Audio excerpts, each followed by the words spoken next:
Mm. Mga gwapang, good evening. Di ba kahapon, nag-harvest ako ng atis.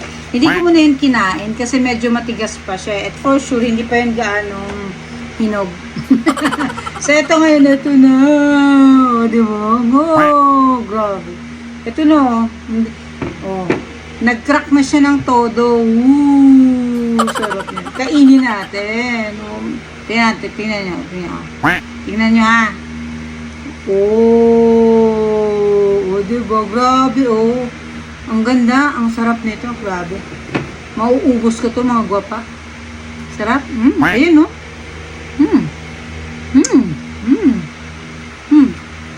Ang tamis. Sobrang tamis.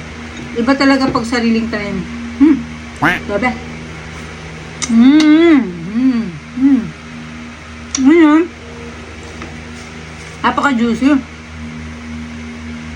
Ang maganda lang kayo, yung buto niya hindi maliliit. Dandanin ko, baka malunok yung buto. Kain tayo. Hindi pa ako nag-dinner.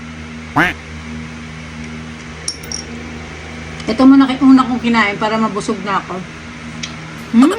Grabe, sarap. Ano ba? Grabe, Oh, grabe. Diyos ko, oh my God.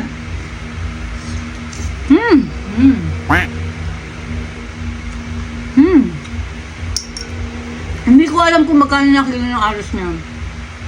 Matagal na ako hindi bumibili ng artist kasi may puno kami.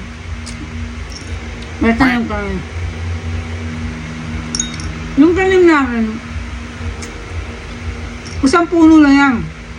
Pero grabe yan mamunga. Wala pang, ano yan ha, wala pang mapatabayan.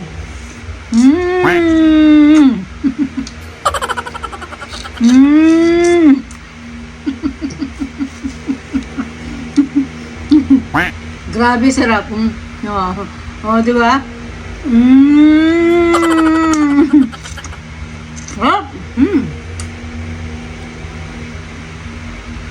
Sarap. Sobrang sarap.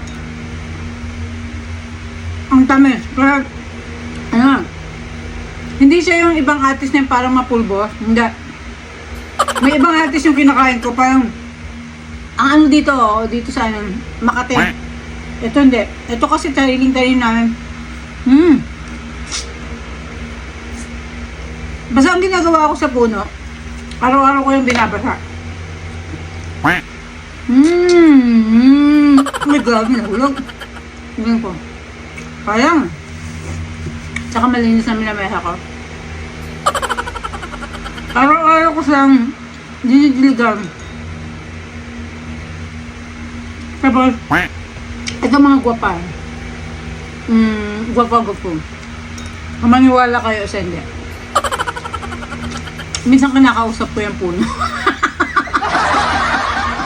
Oh, diba? Totoo yan. Minsan pag nakakausap mo, parang tao lang.